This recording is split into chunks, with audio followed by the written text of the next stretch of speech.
Olá pessoal, meu nome é Keliane Santos e hoje estamos aqui para mais um vídeo sobre casos e crimes. Mas antes de iniciarmos esse vídeo, já gostaria de pedir para que, se você não for inscrito no meu canal, por favor, aproveita esse momentinho, já se inscreve, curta, compartilha, todas aquelas coisas que vocês já sabem. E agora vamos para o caso de hoje.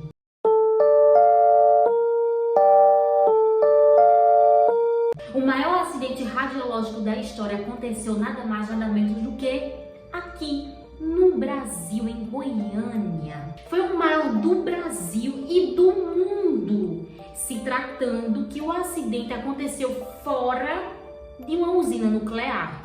Foram 4 mortes, 157 pessoas em estado grave e mais de 1000 pessoas no total que tiveram algum tipo de sintomas relacionado a esse acidente nuclear. E agora vamos para o início de tudo. Goiânia, 13 de setembro de 1987. 2 catadores de lixo estavam fazendo o seu trabalho. Entrou dentro de uma clínica que estava aparentemente desabilitada e eles encontraram lá dentro um equipamento. E na cabeça deles, esse equipamento, por ser também muito pesado, ia valer uma boa grana lá no Ferro Velho. Então o que eles fizeram? Eles pegaram este equipamento e levaram até o Ferro Velho para vendê-lo. O lugar onde eles pegaram esse equipamento é o Instituto Goiano de Radioterapia.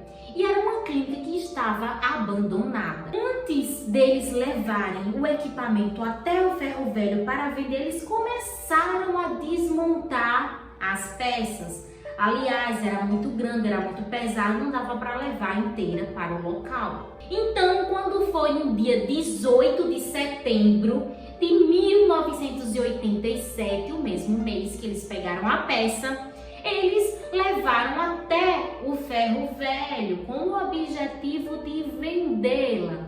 Quando chegou lá, o dono do Ferro Velho imediatamente se interessou pela peça e resolveu comprar. A peça pesava 300 quilos e rendeu uma boa grana para os catadores.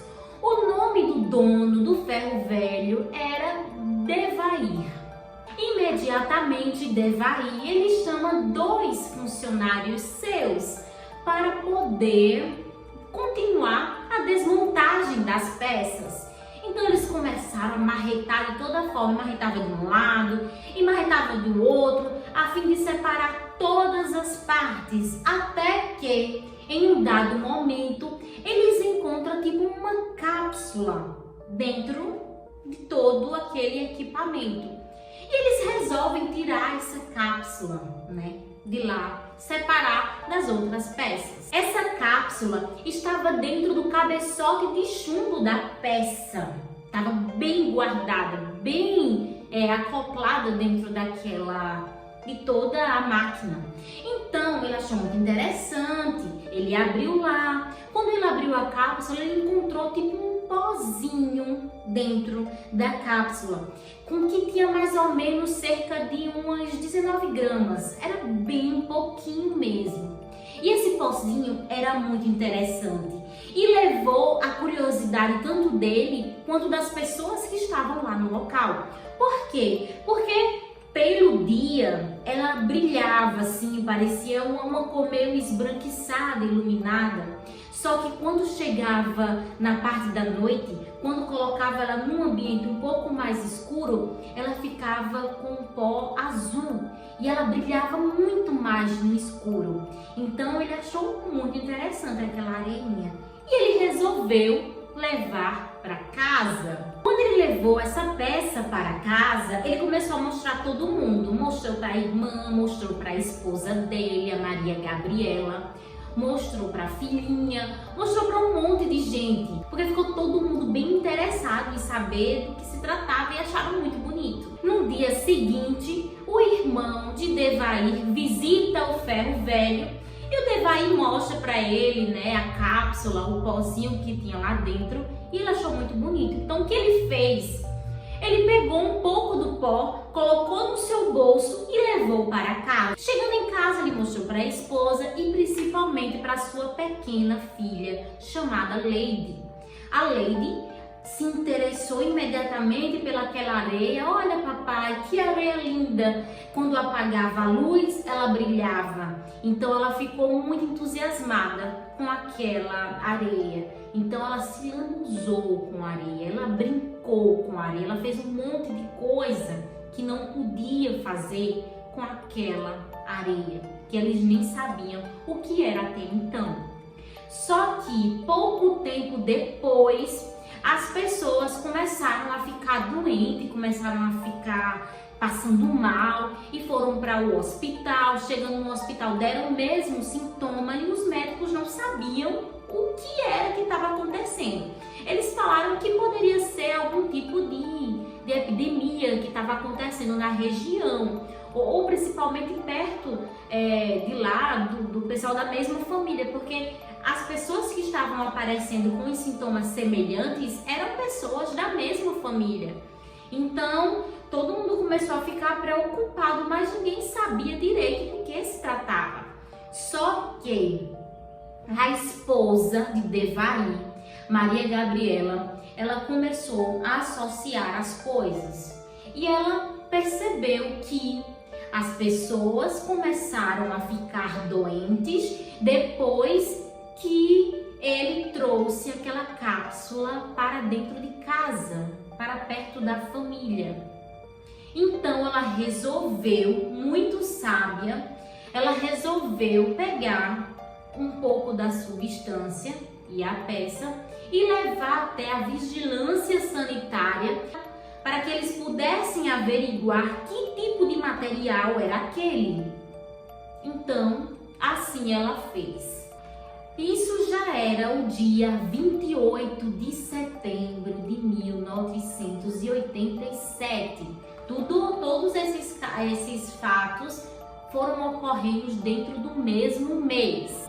No dia 30 de setembro, um físico que estava em Goiânia Passagem foi acionado para poder averiguar aquele material. Então, esse físico ele conseguiu um medidor de radiação. Quando ele chegou no local, lá na vigilância sanitária, para poder medir a radiação daquele material, ao se aproximar daquele pó que estava ali, cerca de 70 a 80 metros de distância, o equipamento que ele estava na mão estourou. A radiação era tão alta que o equipamento chegou a estourar. E ele pensava que, esse equipamento deve estar com defeito. Nisso, uma equipe especializada foi contratada para poder investigar e saber o que se tratava aquele pó azul. Foi até que eles chegaram, ao diagnóstico principal, que seria o césio 137.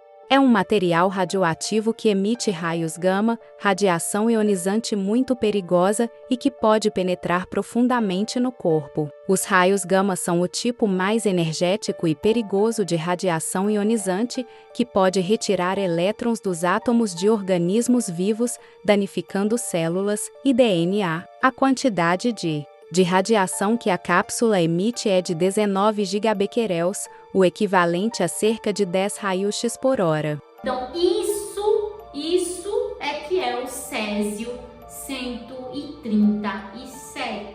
Nesse estágio, a população que já estava sabendo do que estava acontecendo entraram em pânico. Então, foi um pânico geral na cidade lá de Goiânia e as pessoas ficaram muito preocupadas, com medo de terem sido infectadas também. Então, assim, existem várias formas das pessoas terem sido contaminadas, como, por exemplo, comer, tocar, né? Existe a família lá que pegou, que brincou com o pó, a menina Lady, que ela comeu desse pó. As pessoas que estavam lá quebrando o equipamento, também tiveram contato com esse material. Então, se imediatamente, com certeza, eles não passarem por uma higienização profunda, eles saíram com o corpo contaminado, contaminando outras pessoas que estavam ao redor. Por isso que tiveram tantos casos de pessoas que foram infectadas por essa radiação, por conta que foi passado de pessoa por pessoas. Então, várias pessoas foram para o hospital de Goiânia. Os casos mais graves estavam sendo transferidos para o Hospital da Marinha, lá no Rio de Janeiro, que foi o caso da pequena Lady, ela foi levada para lá. Mas, infelizmente, quando foi no dia 23 de outubro, a pequena Lady veio a falecer. Não só ela, como também mais tarde, no mesmo dia, a Maria Gabriela, a esposa de Divair, também veio a falecer. Já no mesmo mês, no dia 27 de outubro, Israel veio a falecer, que é um daqueles dois rapazes que eram empregados do Divair, que estava na desmontagem da máquina, que ele pediu para ela desmontar. E o outro também, que eram duas pessoas. No dia seguinte, no caso, no dia 28, o Ademilson também veio a falecer, com apenas 20 anos de idade. Para vocês terem uma ideia, os quatro foram enterrados em caixão de chumbo. Algumas pessoas foram sentenciadas por homicídio culposo, quando não há intenção de matar. Seu Devair, o dono do ferro velho, ele veio a falecer 7 anos depois. Ele não morreu diretamente por conta da radiação, mas ele veio a falecer por conta de problemas de depressão e alcoolismo. Depois que a sua esposa morreu e muitas pessoas foram contaminadas, ele se sentiu muito mal por conta disso e entrou numa depressão muito grande. E outras pessoas têm marcas até hoje de tudo aquilo, com as suas mãos machucadas, com as suas mãos queimadas. Teve pessoas que perderam dedos, algumas partes do corpo, foram contaminadas por conta da radiação, por terem tido contato com o césio 137. 5 anos depois que tudo isso aconteceu, 4 pessoas foram condenadas e tiveram prisão de 3 anos em regime semiaberto. Só que depois de 30 anos, uma dessas 4 pessoas resolveu falar. Eu não vou falar o nome dele aqui, mas ele contou que, na verdade, esse acidente ele aconteceu, mas não foi por culpa deles. Aquele equipamento não era para estar onde estava. Na verdade, esse equipamento tinha sido levado para um outro hospital. Chegando lá nesse hospital, ele viu que o equipamento estava lá e estava tudo ok. Porque esse equipamento não era de jeito nenhum para ficar ao léu, assim, num lugar abandonado. Não podia de jeito nenhum. E todos eles sabiam disso. E todos eles sabiam do risco que era um equipamento estar exposto da forma que estava. Então ele disse que esse equipamento não estava ali, tinha sido levado para o hospital. Só que depois, de uma forma que ele não sabe explicar, o equipamento não ficou no hospital e voltou para a clínica abandonada. E ele disse que isso ele não tinha conhecimento. Todo esse material com suspeita de contaminação foi levado para a unidade de Ducine em Abadia de Goiás, na região metropolitana da Capita, onde foi enterrado. E hoje o local ele tá limpo, não apresenta nenhum problema para as pessoas que, mas de acordo com estudos realizados, quando aconteceu toda a situação, ele só pode estar 100% de certeza ok depois de 200 anos do acidente ter acontecido.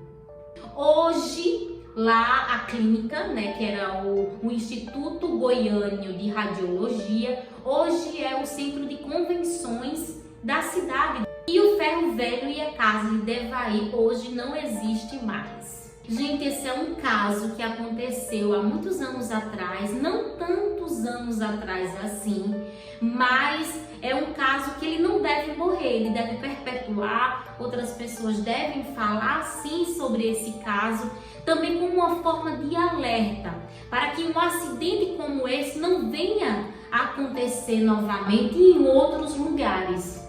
Hoje, muito obrigada por você ter chegado até aqui. Não esqueça de olhar se você é inscrito no meu canal. Se você não for, se inscreva, deixa o seu like. Obrigada, até uma próxima e tchau, tchau!